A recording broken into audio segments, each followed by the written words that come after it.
in a number of ways. And first off, when we say the department, the department is in reality a network with private providers all across the state.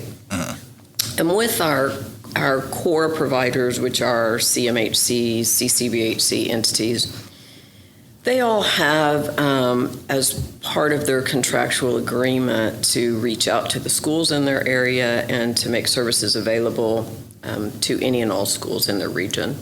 So ourselves, along with our partners, are in well over 200, close to 300 schools across the state.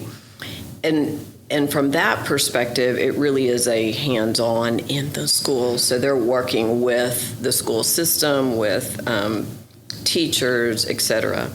Now, of course, services are provided to school-age kids all across the state. And in fact, it was really important to be able to have that community provider link when we switched to COVID times, because kids weren't going to school, but they could still interact with their provider network, their therapists, make sure they're seeing their psychiatrist if necessary, et cetera.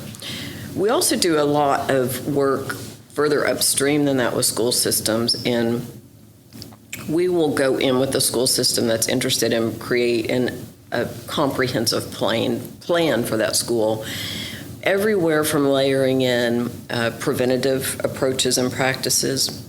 Some in particular that have outstanding data around that we support in school systems are things like PAC's Good Behavior Game, Botvin's Life Skills.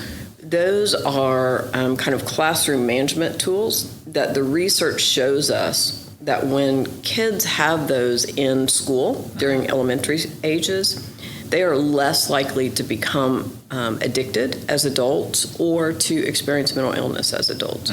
So it really starts to teach both emotional regulation and behavioral regulation as just part of that whole classroom style. Yeah. So we do a lot of prevention work in the school systems.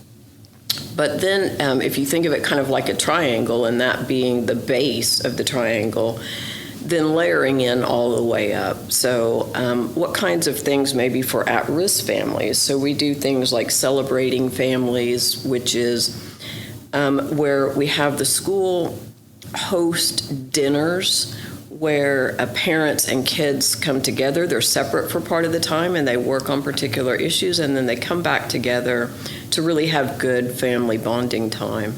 And then all the way up to the tip of the pyramid, which would be kids who need a lot of assistance to be successful in the classroom.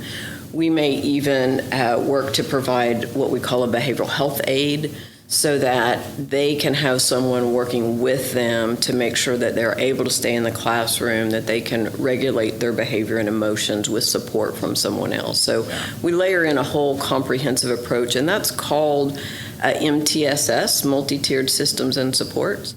And we don't have that statewide because at this point in time, not all schools are familiar with it or necessarily want that kind of level of participation. But we have a lot of large school districts that have the full continuum and are seeing really good outcomes from that.